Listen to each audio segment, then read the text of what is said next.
I was in disbelief when I saw my wife embracing her boss like a couple at the company's couples party, and for a moment, I felt the ground disappear beneath my feet.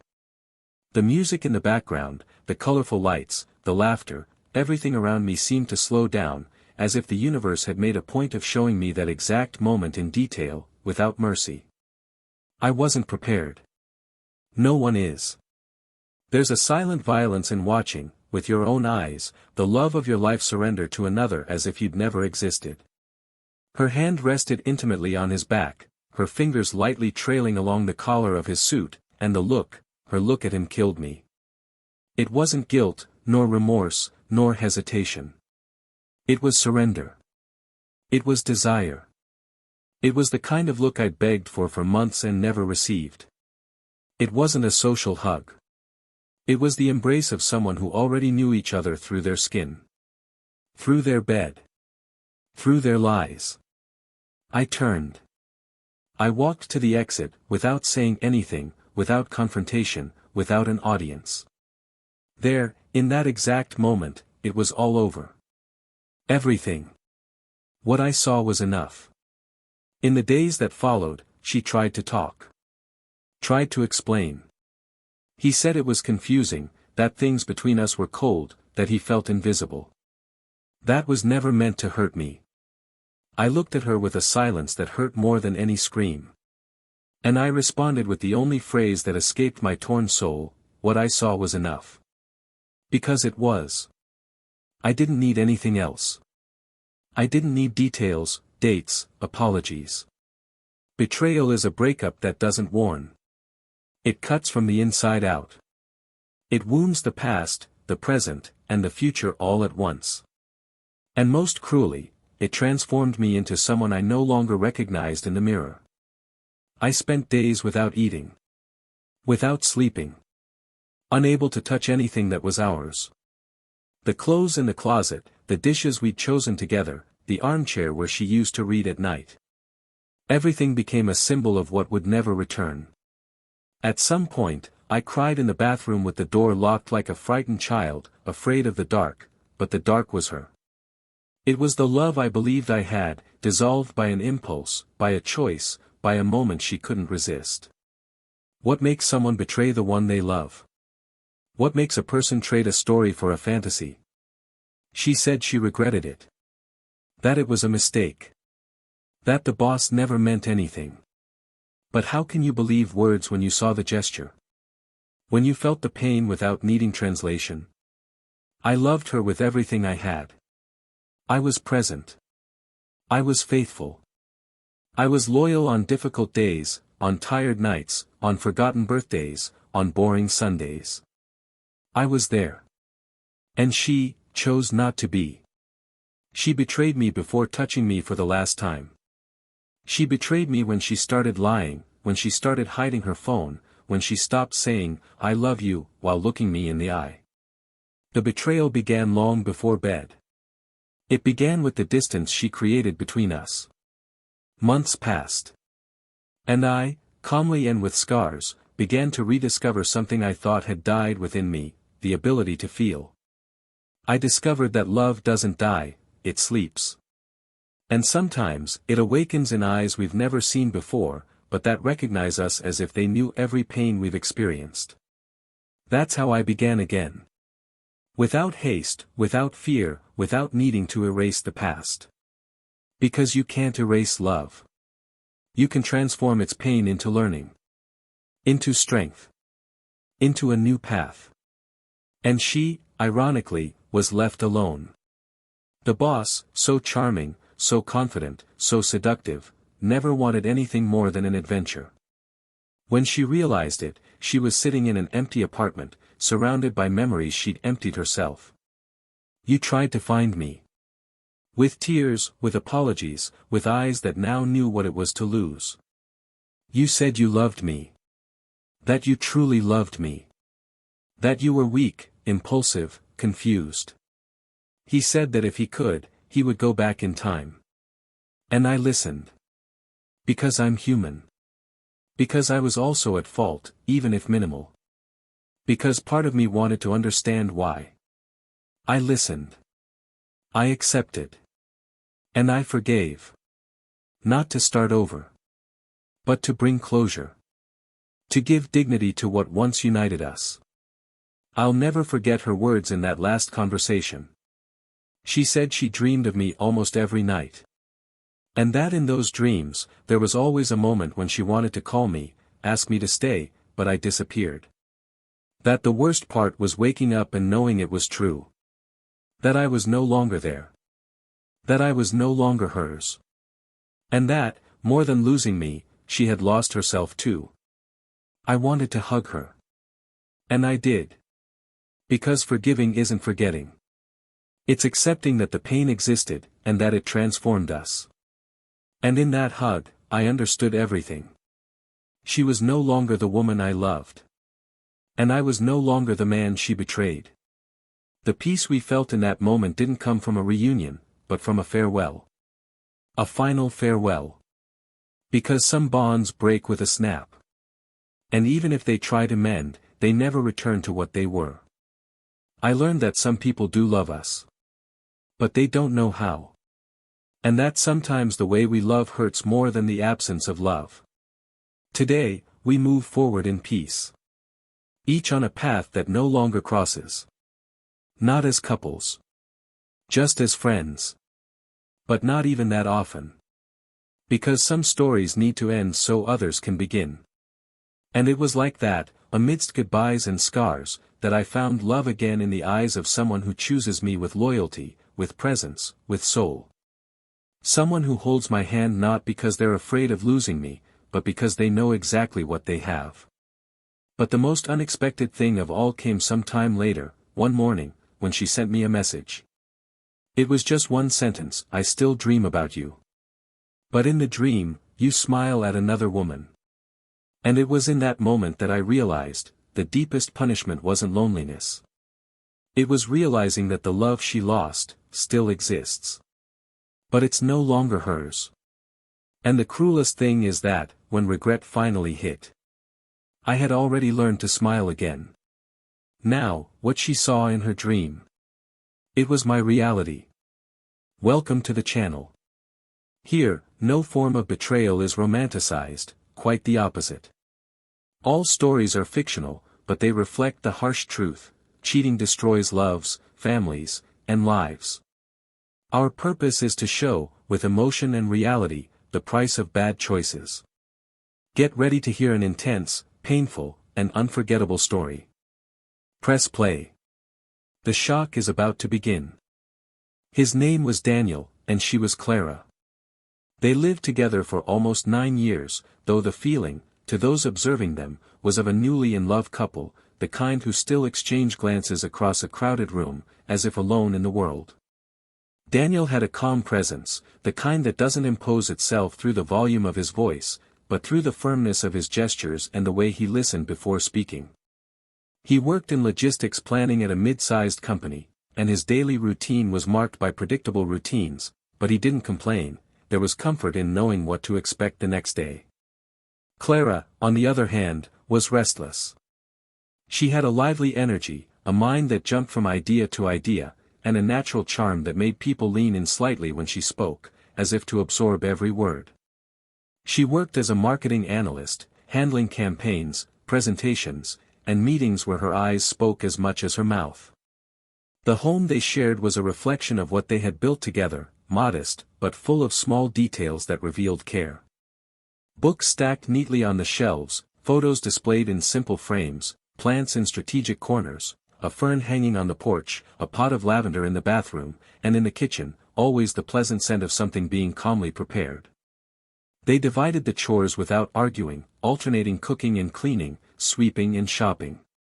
It wasn't that they were perfect, they fought, sometimes over trivial matters, sometimes out of exhaustion, but they always ended arguments with a touch, a hug, a promise to do better. Daniel was the type to leave post-it notes around the house, while Clara would often send long audio messages when she missed him, even if he would only listen to them at the end of the workday. Their history was made of small gestures, and that made them great. They had codes, inside jokes, a Spotify playlist called Us Two, with songs no one but them would understand why they were there. Clara loved strong coffee in the morning but never remembered to buy it, so Daniel made a point of replenishing the supply before it ran out. He, in turn, was always forgetting his keys, and she always left a copy in her purse, just in case. On Friday nights, they had a ritual of watching old movies with blankets on the couch, even if they sometimes fell asleep before the end. In the eyes of the world, they were a stable, serene, balanced couple. They had weathered financial crises, job changes, and the loss of a pet that had scarred them for months. They were together through thick and thin, as their vows say, even if they never made it official. They believed love was in actions, not ceremonies. Over time, the relationship became quieter. Not the uncomfortable silence of absence, but the silence of someone who knows each other so well they don't need to talk all the time. But with it also came a solid routine. Weekends stopped being adventures and became to-do lists. Kisses became less frequent. Conversations became more practical. There was still love, at least, that's what Daniel believed for a long time. He would watch her sleep and feel a lump in his throat of gratitude for having her there. Sometimes, when she left early for work, he would wake up alone in bed, but he could smell her on the pillow, and that was enough to start the day well. Clara, for her part, began spending more time away, immersed in new work projects, meetings that stretched out, impromptu happy hours. Daniel didn't complain, he trusted her, and more than that, he understood her need to be active. When she arrived home late, tired, he would warm up her food, offer a shoulder massage, or just listen to her vent about the week's frustrations. The few trips they took together during the holidays were always full of photos and smiles. Clara had a quick eye, capturing unique angles with her cell phone, and saying she wanted to create a memory wall one day. Daniel promised to do the same with her. He had plans to renovate the porch, to turn the back room into a small studio for the two of them to work together on weekends. She was someone who still believed in forever, even if the world told him otherwise. And for that very reason, he didn't see the signs. Small separations that, alone, meant nothing, but together, began to build a chasm. Clara smiled less when she got home. Her hugs were briefer, her eyes more scattered. She began to forget dates, to cancel appointments she previously wouldn't miss for anything. She said she was tired, overwhelmed, and Daniel, in his kindness, believed her. He wanted to give her space, he wanted to not suffocate. Because love, for him, was also knowing how to step back when the other needed to breathe. He was proud of her. Of her intelligence, her ability to adapt, her courage in environments he considered too cold. He spoke of her with a sparkle in his eyes when his friends asked. He said she was lucky. And indeed, he believed it. Clara admired him too, or at least, she admired the man he'd always been. But at some point, she began to miss something. She wasn't sure what.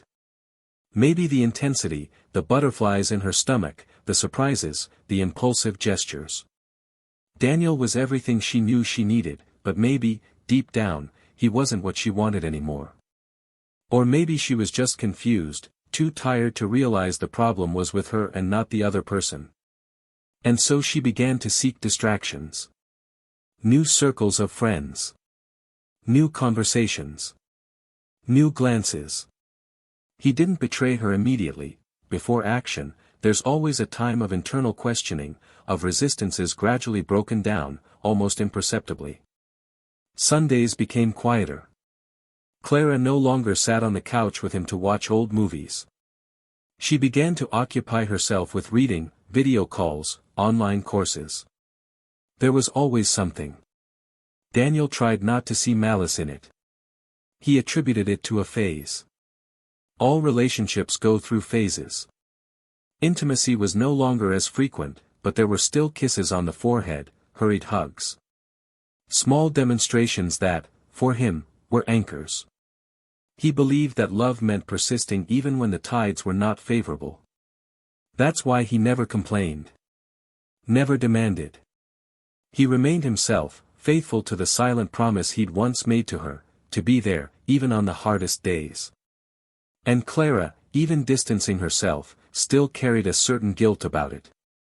Small guilts, muffled by everyday life. He believed everything was under control. That it was just a phase. That it would soon pass.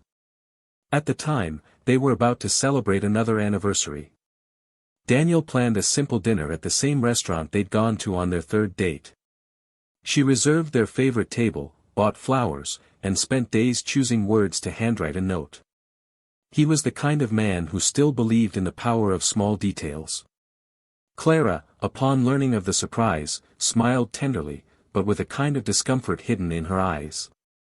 As if that gesture, so pure, reminded her of how far she'd drifted without realizing it.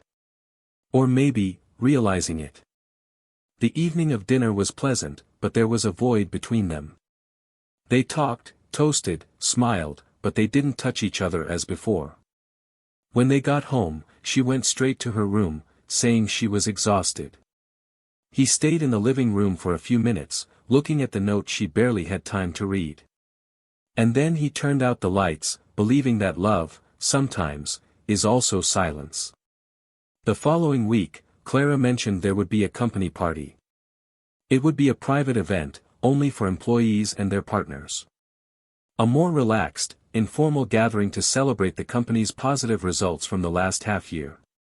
Daniel hesitated because he was tired, but she insisted he go. She said it was important to her that he be there. And he, once again, relented. He wanted to be part of her world. He wanted her to know he still chose her, even when the sparkle in his eyes was no longer the same. The day of the party arrived. Daniel put on his best shirt, sprayed on perfume, and practiced smiles in front of the mirror. Clara looked beautiful. She wore an elegant dress, light makeup, and her hair tied back with a charm he adored. They entered the ballroom together, amid greetings, music, and soft lights. They chatted with a few people, had drinks, and danced to a song or two. For a few moments, he felt like everything was falling into place. That maybe it really was a phase. That maybe, just maybe, love was there, waiting to be rekindled. But there was something in the air. A hidden tension. An unease he couldn't quite name at the time. A look she averted. A touch that lingered a second too long. A laugh out of context. Small fragments that, on their own, seemed banal, but would begin to fit together like a cruel puzzle. Daniel didn't know it, but in that brightly lit room, amidst laughter and toasts, his life was about to change forever. And it was there, in the middle of some dance, between one step and the next, that something in him began to grow restless. As if his soul, even before his eyes, sensed something was off. Very off. But it was still too early to understand. Too early to accept. After all, when you truly love, you're always the last to notice. But the truth was already in the air. And what would come next? It would be what would define everything.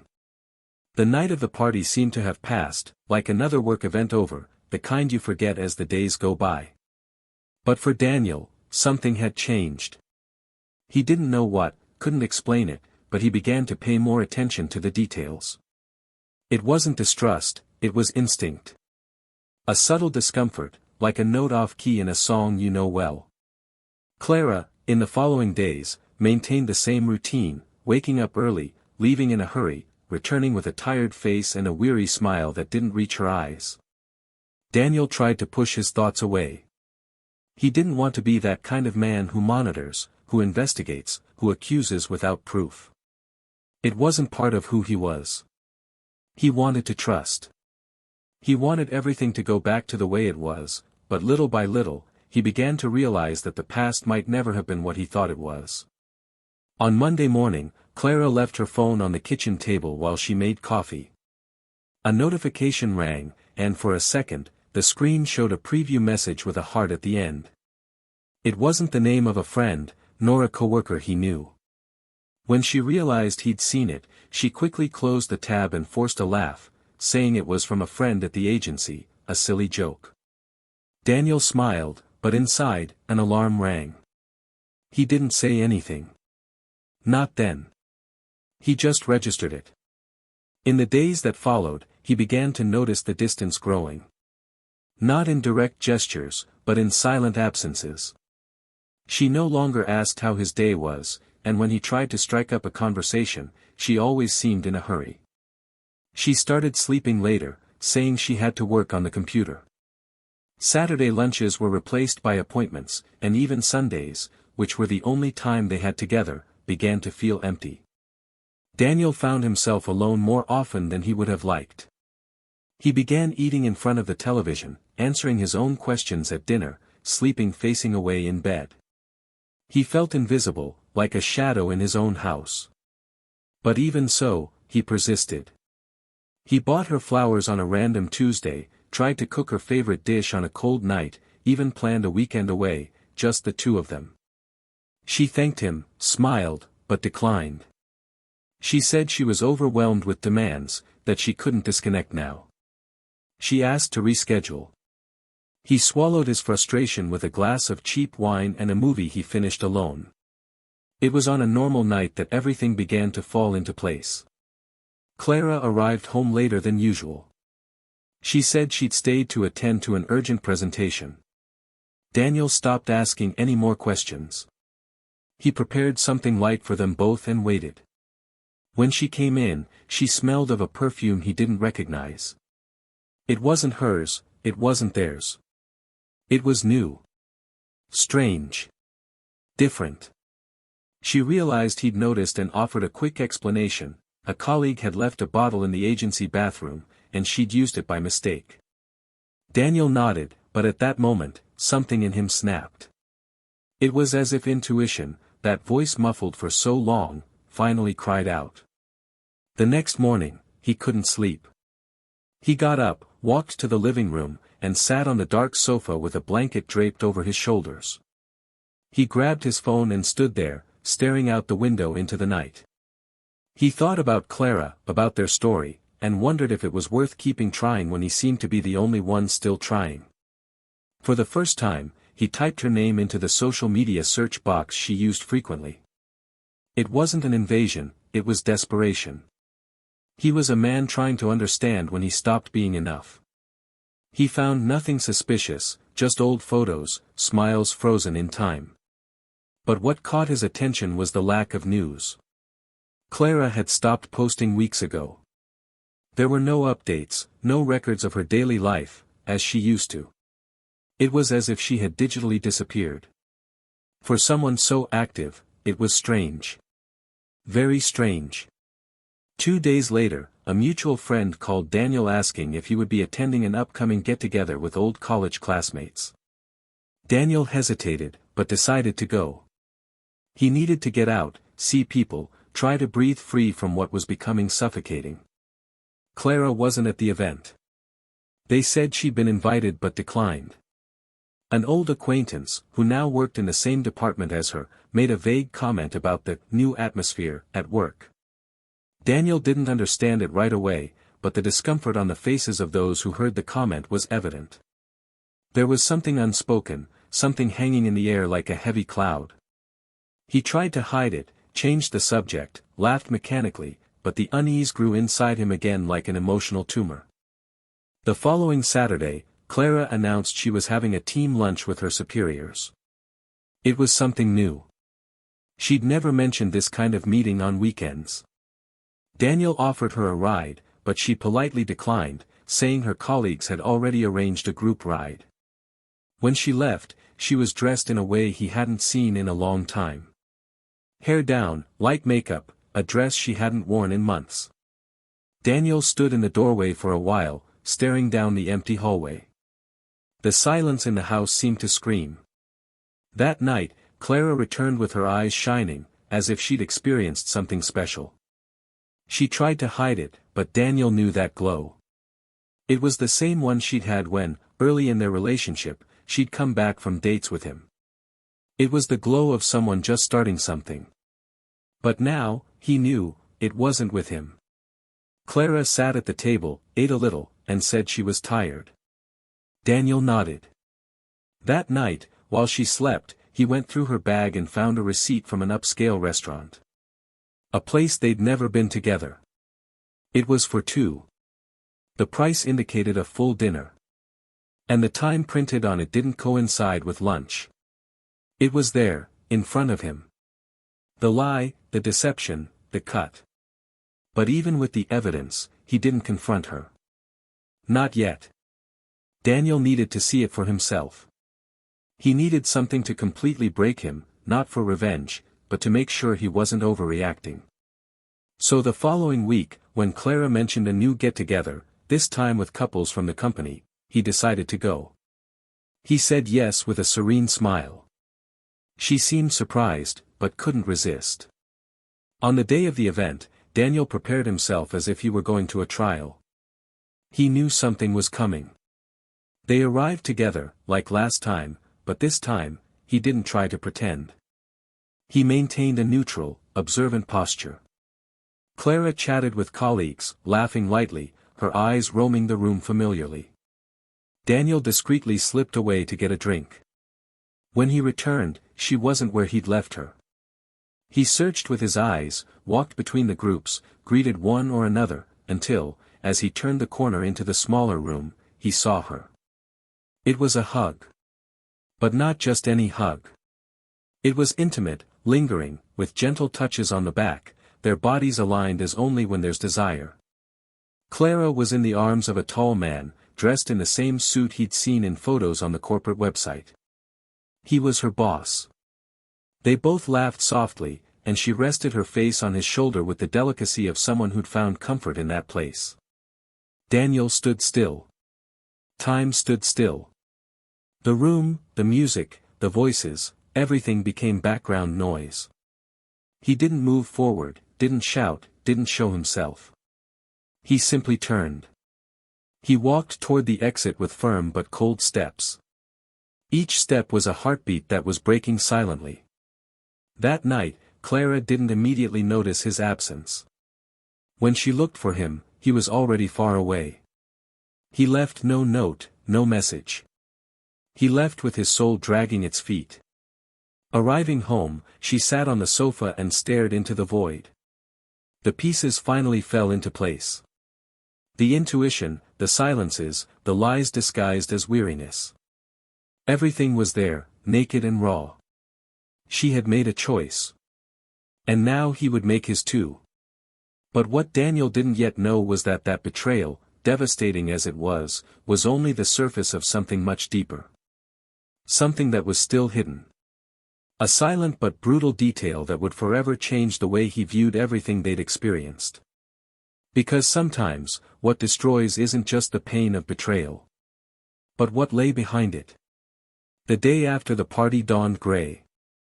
Daniel woke, unsure whether he'd slept or simply dozed off amid memories that insisted on mingling with the silence of the house.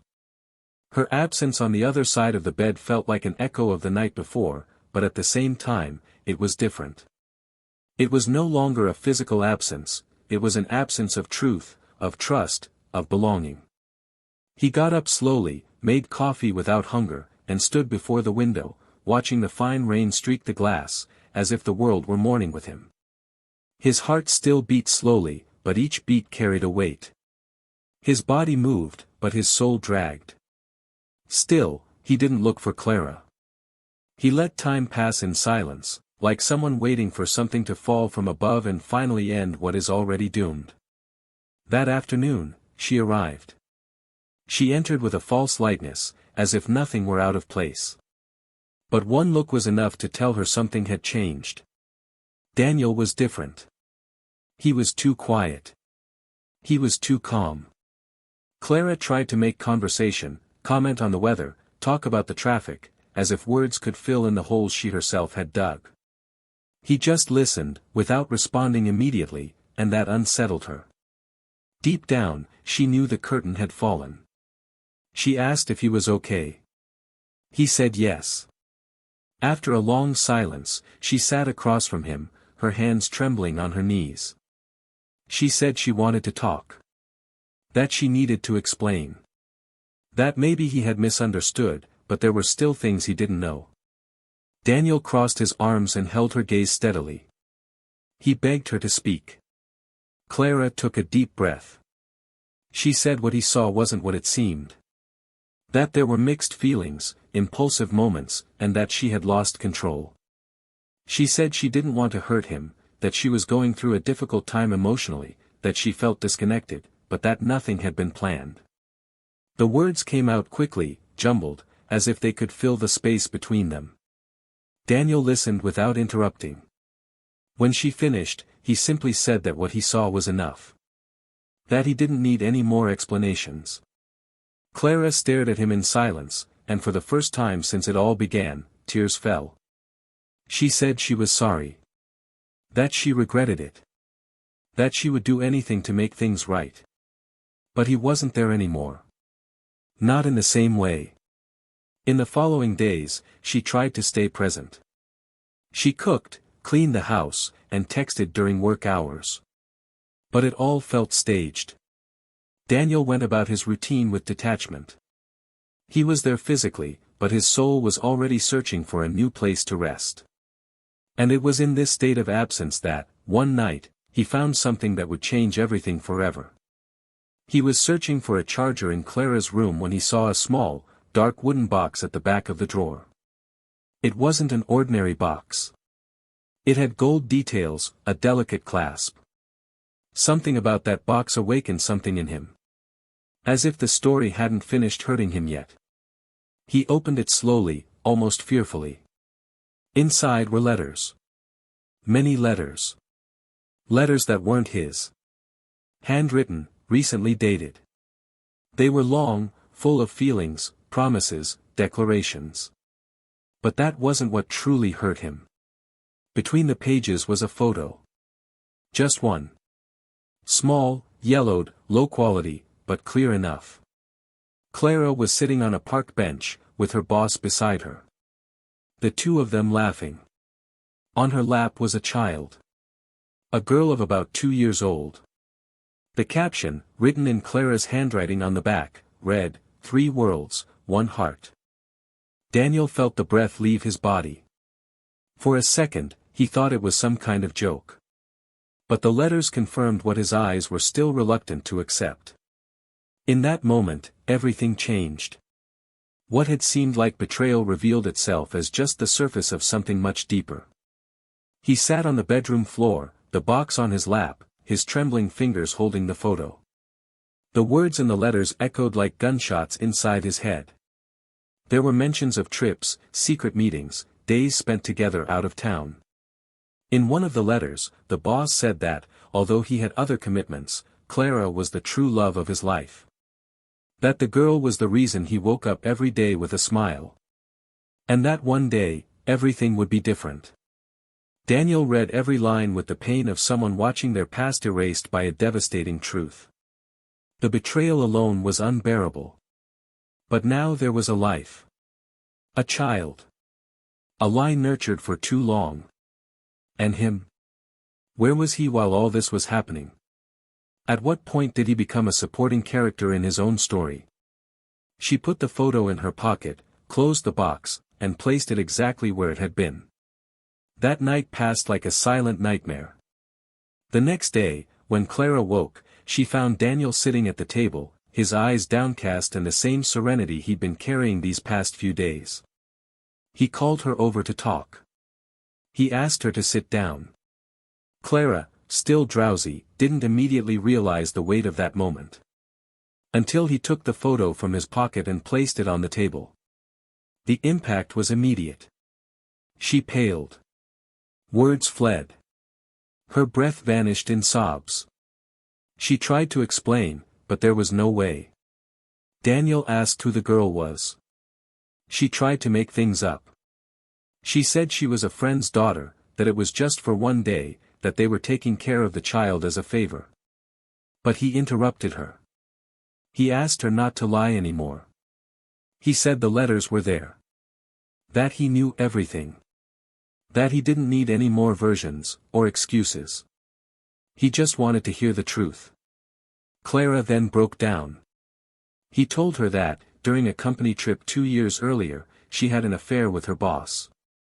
He said he thought it was just a slip-up, but that things continued. That the child was born months later, the result of a relationship she never had the courage to face. That her boss knew, but they both decided to keep it secret. That she cared for her daughter remotely, in occasional meetings, with flimsy excuses that never raised suspicions. That she lived in constant torment, but couldn't escape it. Daniel listened to everything in silence. He didn't cry. He didn't scream. He just closed his eyes for a few seconds, and when he opened them, there was an abyss there. He said he understood everything now. That the love they'd built had died long before the betrayal was revealed. He said he didn't hate her, but that he'd never be able to look at her the same way. That he'd lost something that would never be recovered. That she hadn't just destroyed a relationship, but had erased a man entirely. Clara tried to get closer, asked for forgiveness, told him she loved him. But love, back then, was just an empty word. Daniel got up, went to his room, grabbed a backpack, and left. He didn't slam the door. He took almost nothing. Just silence and pain. That was the last time he'd walk through that house as someone who still believed in her. What he carried now was a living mourning. And that kind of mourning isn't buried with flowers, but with distance. The life he knew no longer existed. The woman he loved was no longer real. And all that remained. It was rebuilding himself from the ashes of a history that was never what he thought it was. Daniel didn't return that night. Or the next. Or the week after.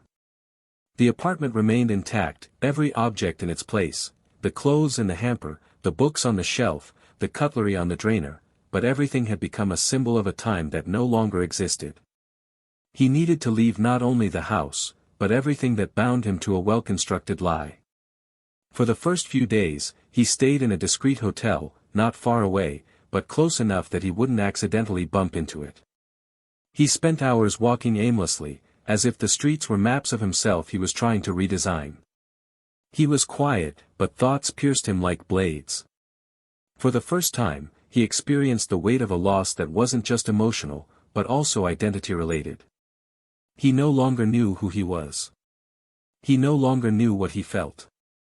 And, above all, he didn't know if he would ever be able to rebuild himself completely. Clara tried to contact him.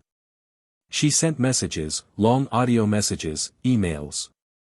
Sometimes she showed up at the hotel door, crying, telling him he needed to hear the rest, that there was more to say.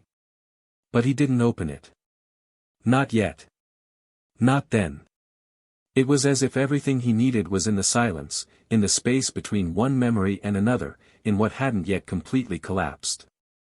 And, above all, Daniel knew that listening now was accepting the collapse before he was ready to go through it. He knew that if he opened the door too soon, he wouldn't emerge from it whole. He wanted to understand, yes, but not through Clara's mouth. He wanted to understand through life. It was only after a few days, in a small cafe tucked away among tree-lined streets, that Daniel finally allowed himself to talk about what had happened. Sitting in front of an old friend, he told everything. The betrayal. The child. The letters. The photo. The slow, inevitable crumbling of a story he swore was solid. His friend didn't try to console him with clichés. He simply listened, with teary eyes and steady hands. He said he'd never imagined Clara was capable of such a thing, but that sometimes love doesn't fail, it's people who do. Daniel nodded. In that moment, I didn't want answers. I just wanted to breathe amidst the rubble. To know that someone understood his pain without trying to erase or reverse it. 2 months passed. The divorce was finalized. Clara gave in to reality without resistance. At first, she tried to fight, but with each refused visit, each ignored message, each maintained silence, she began to understand that Daniel wasn't just hurt. He was too wounded to return. So she began to delve into what was left. She began to visit her daughter more often, but she couldn't see in the child's eyes the love a mother should naturally have. Everything seemed mixed with guilt, shame, and a remorse that grew like roots breaking through concrete. The chief, now the child's father, was still involved, but always at a distance. I had other priorities, other connections, other lives. Clara was alone. And alone, she had to deal with the version of herself she had so avoided. The woman who destroyed the love of a man of integrity. The woman who betrayed not just a partner, but an entire history. One morning, Clara sent Daniel one last message. Not to ask for anything, but to say she was ready. That if he accepted, she wanted to talk, head on, with everything out in the open. Without expecting forgiveness.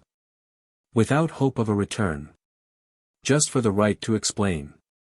Daniel took a day to respond. He accepted. But he suggested a neutral location. No home, no restaurants. They chose a park. A bench in the shade of an ancient tree, away from the noise of children and the rush of the running trails. It was Saturday afternoon. Clara arrived first. She was visibly thinner, her face drawn, her eyes downcast. Daniel arrived with firm but not cold steps.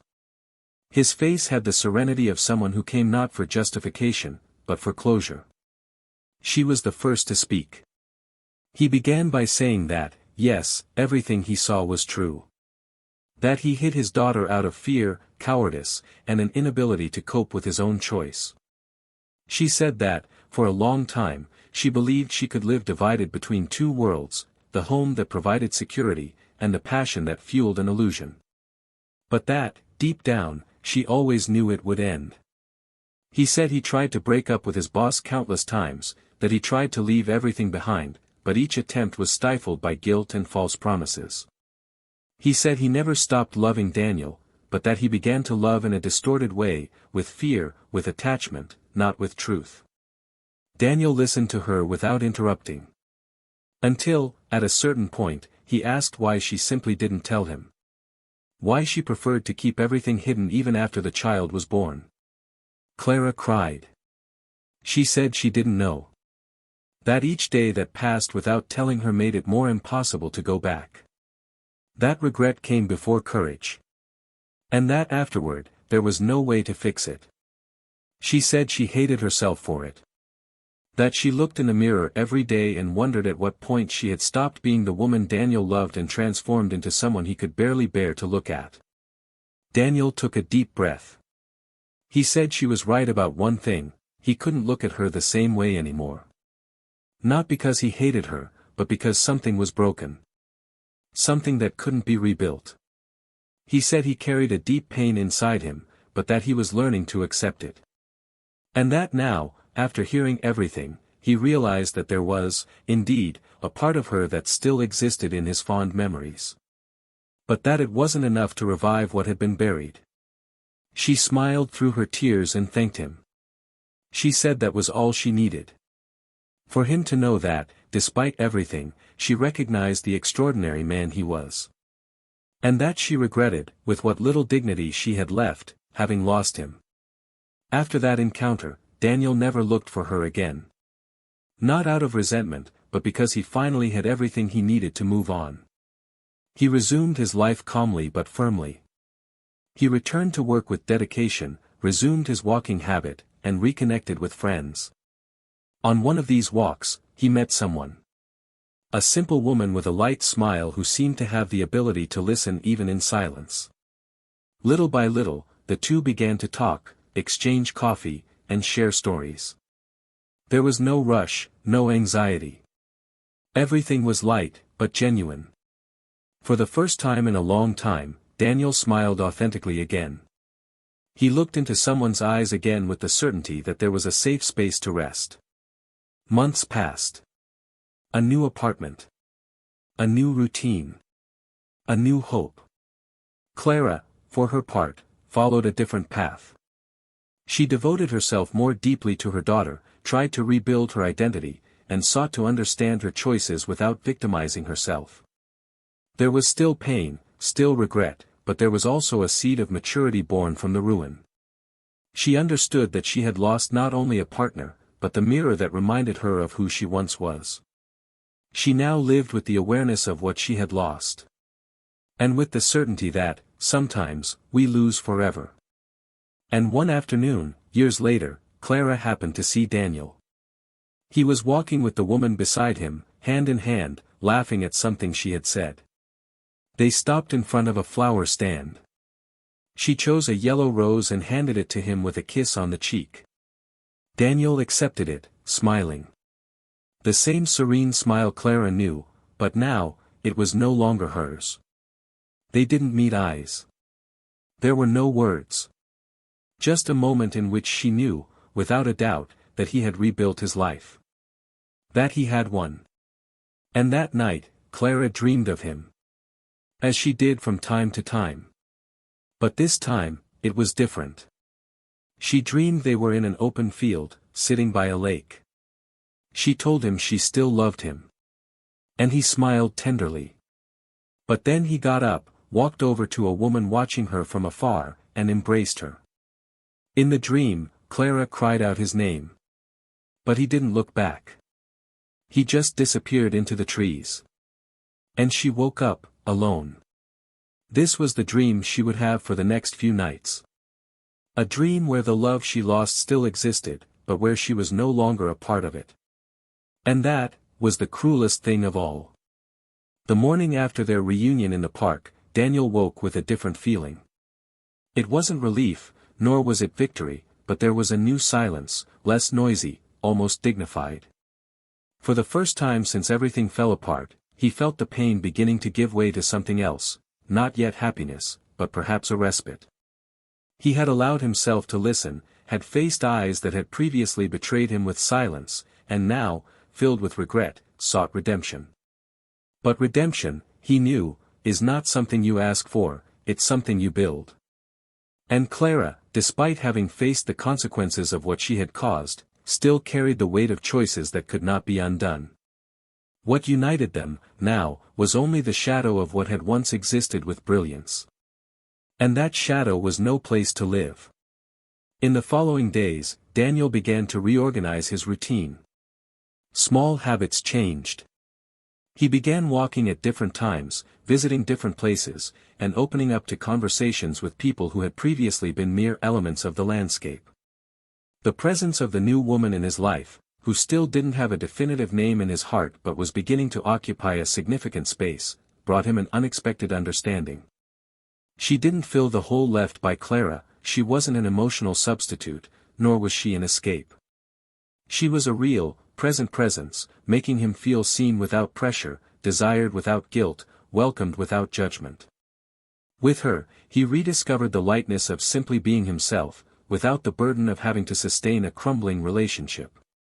Conversations flowed, silences were comfortable, and smiles came spontaneously, not as an attempt to mask something.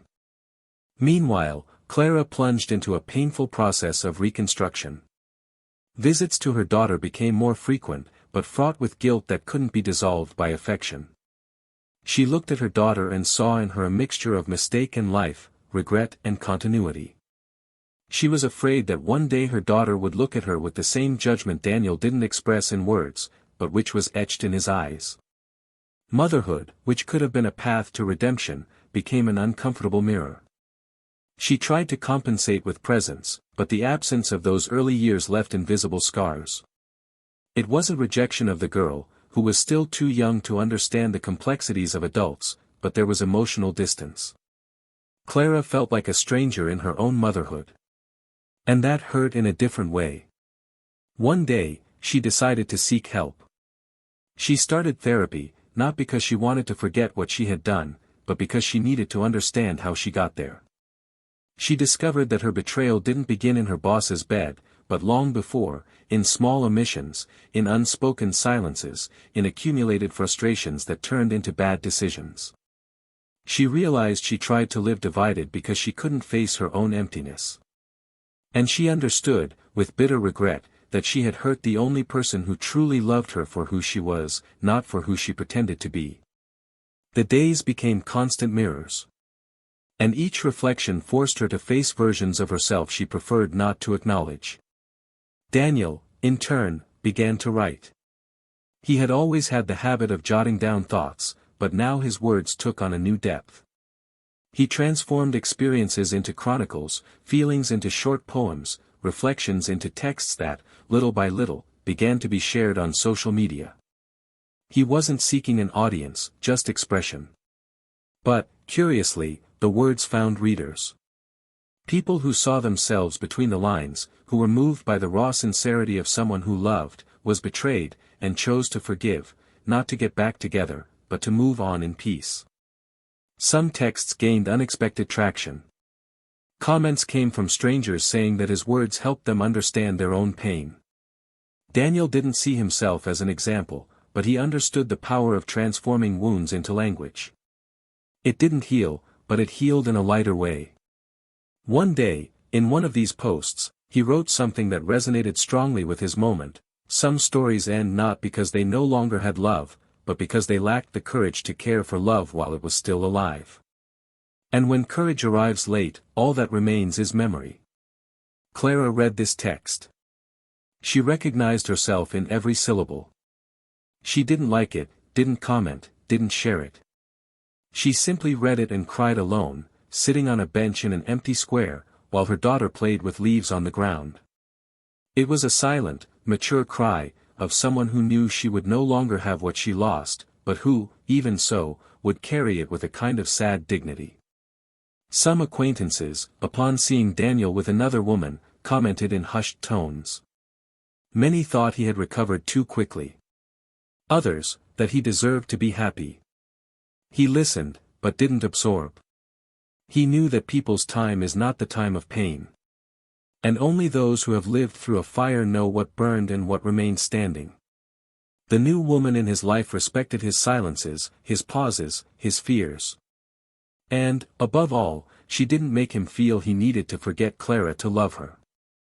There was room for everything, including the scars he still carried. The moral dilemma became increasingly clear. Clara, even remorseful, became a tragic example of what poorly resolved choices can lead to. And Daniel, even wounded, showed that it is possible to move on without harboring resentment. But the question that lingered was, does forgiveness, even granted, truly redeem the betrayer? Or does it only offer relief to the one who forgives? Clara wanted to redeem herself. Not to return, but to be a better person for her daughter, for the few friends she had left, for herself. But Daniel's forgiveness, though valuable, didn't free her from the mirror. It didn't erase the empty dawns, the interrupted dreams, the echo of his name she repeated when she caught herself distracted. Had she forgiven herself? Not yet. And perhaps she never would. Daniel, on the other hand, found himself at another crossroads, whether to allow pain to shape his future or accept that the past, however significant, didn't define everything. Gradually, he realized he no longer needed to look back. And it was at that moment that he decided to close, once and for all, the last pending cycle. He returned to his old apartment. Alone. The house was empty, the furniture covered with sheets, as if they had also been asleep since he left. He walked through each room as if visiting a museum of himself.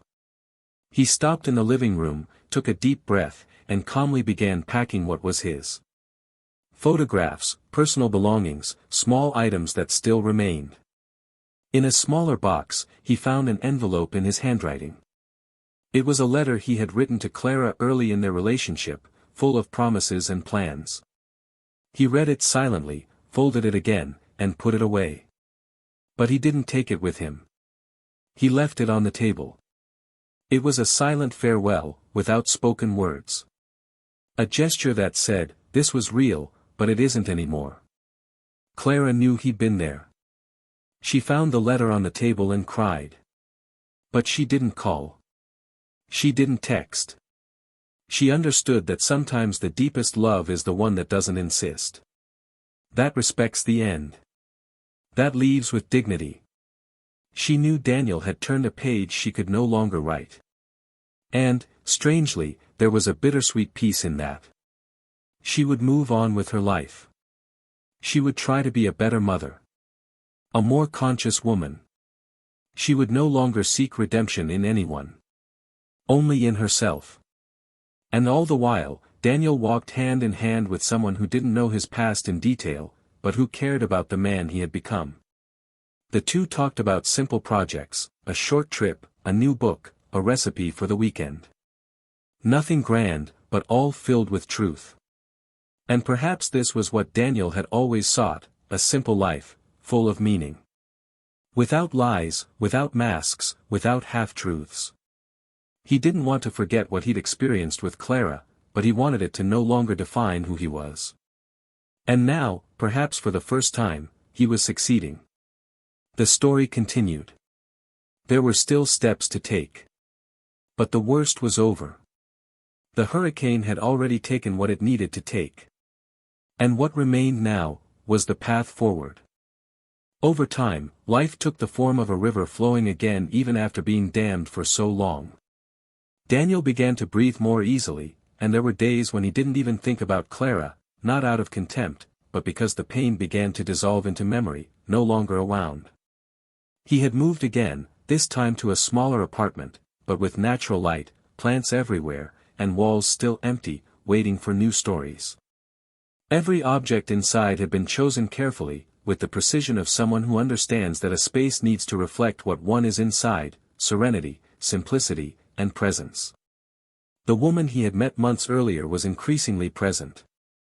Casual encounters became planned dinners, then shared weekends, until, naturally, things fell into place. It wasn't an overwhelming passion like those marked by excess, but a silent, almost shy love, that arrived with respect and established itself steadily. She never asked about Clara in detail. She knew there was a story there, but she didn't want to intrude. And Daniel, in turn, felt he didn't need to justify his past to allow himself a new future. The trust between them grew not because of what was said, but because of what didn't need explaining. It was the kind of relationship that moved with affection, not urgency. She made him laugh again, that free, almost silly laugh he thought he'd lost forever. And when she looked at him, Daniel saw a different look in her eyes, lighter, more whole, more himself. Sometimes he found himself wondering how it was possible to have loved one woman so much in the past and now be opening himself up to love another so truly, so differently. It was as if love truly had many faces, and none of them were less than the other, just different. Clara, on the other hand, followed her more solitary path. Her daughter was growing up quickly and, little by little, began to ask questions. Who was her father? Why didn't he live with them? Why weren't there any pictures of him in the house? Clara responded evasively, protectively, but she already understood that the child was beginning to notice the gaps. The visits to the girl's father continued, but they were mechanical, with no emotional connection, only agreements and obligations. He never truly assumed the role she expected, and this only made the error of her choice even clearer. At night, after putting her daughter to bed, Clara would sit in the kitchen with a cup of cold tea and stare at her reflection in the window, trying to understand where exactly she had lost herself. She tried to forgive herself, but there were days when the remorse returned like a weight on her chest. Not for the betrayal itself, but for everything she had lost to herself in the process. One rainy late afternoon, Clara happened to bump into Daniel in the hallway of a cultural center. He was leaving a photography exhibition with his new partner, and she was there with her daughter, who wanted to watch a storytelling session. The encounter was brief but intense. A lingering look, a restrained smile, a respectful nod. Clara's daughter, curious, asked who he was. She replied that he was an old friend. Daniel listened and simply nodded with a smile. It wasn't a lie, but it wasn't true either. It was the most dignified way she could find to preserve the past without tarnishing the present. Daniel continued walking with his new partner, who didn't ask anything about the scene. She simply held his hand tighter, as if to say she was there and didn't need to understand everything to stay. The following week, Clara decided to write a letter to Daniel. Not to deliver it. Just to write. It was an inner need to express everything that still consumed her. The words came between suppressed sobs, a confession no longer intended as reconciliation, but as a silent plea to let him know that, even from afar, she admired him. She said she now understood that love isn't what we feel, it's what we cherish. That she was afraid, and fear made her run away, but that running away was the most cowardly choice she could have made. She asked him never to think their love wasn't real, because it was. And it was so strong, she couldn't bear it. She asked, above all, that he be happy. With whomever. Wherever. But that he be truly happy. Daniel never read this letter. It remained hidden in Clara's desk drawer, among old notebooks and forgotten documents. But somehow, he seemed to know. The silence between them was no longer filled with hurt, but with acceptance. There was an implicit understanding that stories that hurt can also teach. Daniel understood that Clara had been an important, perhaps even essential, chapter in his becoming the man he was now. But there was no longer room for her in his life. Not like that. He had ended this cycle with the respect due to those who once loved, but also with the firmness of someone who has learned not to abandon themselves for anyone. And it was in this space of reconstruction that a new dilemma began to emerge. The new woman in Daniel's life, after months of a serene and healthy relationship, began to express doubts. Not about him, but about what it meant to live alongside someone who came from such an intense history. She loved Daniel, but wondered if the space Clara occupied still cast shadows on her present.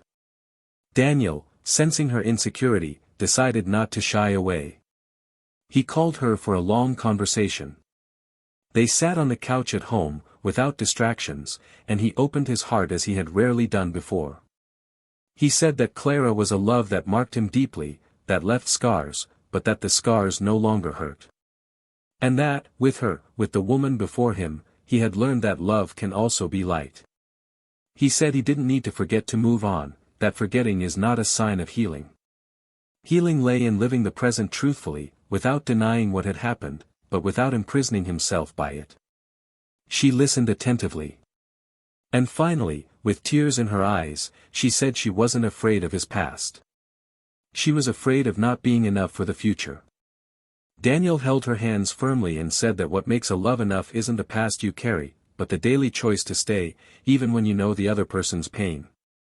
He said she was the first person in a long time who made him feel peace upon waking. And that there was nothing truer than that. That night, they made no promises. They simply lay side by side, silent, their hands intertwined. The world outside remained the same, but inside that room, two souls found themselves in a new place, the place of rebuilding after the abyss. And in that moment, Daniel knew for certain that true love isn't the kind that never hurts us, but the kind that finds us after the pain and welcomes us without asking us to hide the scars. Meanwhile, Clara, in another part of town, was rocking her daughter to sleep. She was humming an old song, the kind only mothers know, and the girl, already heavy-eyed, asked if she was sad. Clara replied no. That she was just thinking. And her daughter, with the innocence of someone who doesn't yet understand the weight of choices, asked if she had ever loved someone very, very deeply. Clara was silent for a few seconds and then replied yes. That she had loved deeply. And that, because of that, she learned the importance of caring for what you love. The girl yawned, smiled, and fell asleep. That morning, Clara dreamed of Daniel again. But this time, there was no pain in the dream. They were at a train station.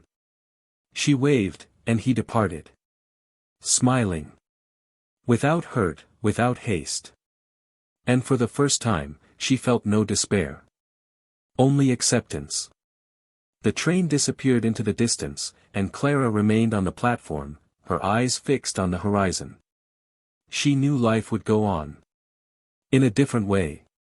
And that the hardest part was over. She knew, above all, that there are loves that, even lost, still transform us. And that, as painful as it was already a form of peace. 2 years passed. Time, which had seemed frozen in the pain of before, now moved forward with firm and relentless steps. Life had moved on, but in completely different directions for each of them. Daniel, now 37, was experiencing a period of emotional stability he never imagined he would experience after what he had endured. He was married to the woman who helped him find himself again, and for the first time in a long time, he felt that the peace he experienced in ordinary days was the greatest gift life could offer. He no longer sought unbridled intensity or grandiose displays. What fulfilled him now were the silent coffees in the morning, the conversations at the end of the day, the feeling of being able to close his eyes next to someone who offered security, truth, and presence. He no longer remembered everything he had experienced with Clara with pain, but rather with a bitter respect, like someone looking at an old scar and realizing it was part of a battle won. The texts he wrote, once filled with pain and reflection, now took on a softer tone, about everyday life, light-hearted encounters, and mature love. Social media still followed him, but he wrote more for pleasure than out of a need to vent. His readers saw him as someone who had overcome. But only he knew how many nights of despair it took for that to become a reality. His new wife, in turn, was a beacon of light in his life. She never tried to erase Daniel's past or take anyone else's place. She simply built something new alongside him, where affection was cultivated with patience and truth. She knew he was coming from a place of deep pain, but she also knew that the man by her side was not defined by that pain, but by how he chose to move forward. Their wedding was simple, unostentatious, yet filled with meaning. It wasn't a party, but an intimate moment, among a few friends, on a late afternoon by the sea, with sincere vows said hand in hand. Daniel cried as he said his vows. Not out of sadness, but out of gratitude. For the chance to love again, for the chance to rebuild himself. And as he looked into the eyes of the woman beside him, he knew that everything he had experienced before had served to prepare him for this moment. He was, finally, whole. And happy. Clara, on the other hand, faced life differently. She continued to live in the same neighborhood, but her reality had changed. The financial stability she had enjoyed when she was with her boss disappeared after their relationship ended. He, contrary to his promises, withdrew completely after she began pressuring him for more involvement in raising their daughter. Visits became rare, financial support was reduced to minimal obligations, and Clara realized, too late, that she was alone not only emotionally but also as a mother. She worked alternative jobs, juggled schedules to care for her daughter, and still tried to keep her head up. However, despite all her efforts, there were nights when she cried silently, sitting on the kitchen floor, listening to her daughter sleep in the next room. It wasn't regret for being abandoned by her lover, but for having destroyed the home that could have been hers forever. She began writing in diaries. She didn't publish anything, she didn't seek applause. She simply wrote to keep from going mad. And in many of those pages, she described Daniel not with guilt, but with respect. She wrote about the man she lost, about the love she couldn't cherish, about the silence he maintained even when he had every reason to scream.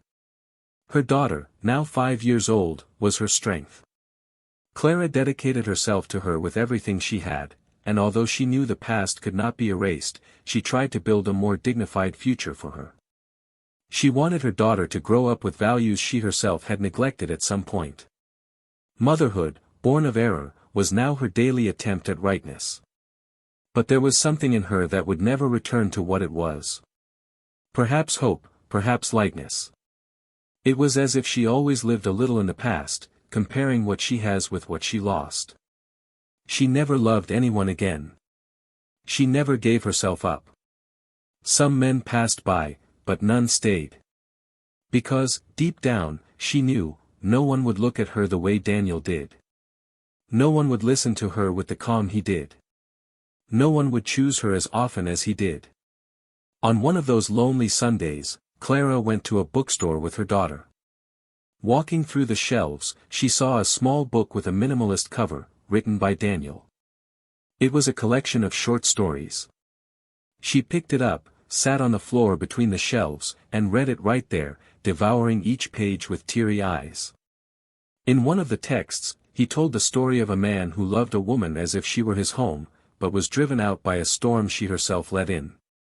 At the end of the text, he said he found another place to live. A place where the roof was firm and the windows were always open. Clara closed the book with trembling hands. She didn't buy it. She left it there. It was too much to carry. She walked with her daughter through the wet streets, without saying a word, just holding her small hand tightly. A few weeks later, Daniel received a letter with no return address. He recognized the handwriting. Clear. There had been no request for a return, no declarations. Just a single sentence written in the center of the page: "The love I lost still lives, but now it lives in someone who knew how to care for it like I didn't." He folded the paper carefully, put it in his desk drawer, and didn't reply. Not out of pride, but because there was nothing more to say. Their story was written. With every comma, period, and erasure. Years later, Clara's daughter, now a teenager, decided to seek out Daniel. She wanted to know who he was. She had heard too much about him in silence, read things in secret, and sensed that this man was part of something important. She sent a polite, unprejudiced message. Daniel responded kindly. They arranged to meet at a coffee shop. She arrived shyly, he with a sincere smile. They talked for a full hour. About books, movies, dreams. She said her mother spoke of him with respect.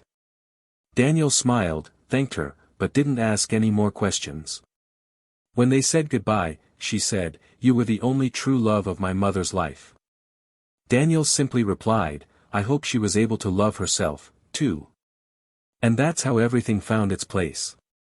There was no reconciliation, no revenge, no broken promises fulfilled too late.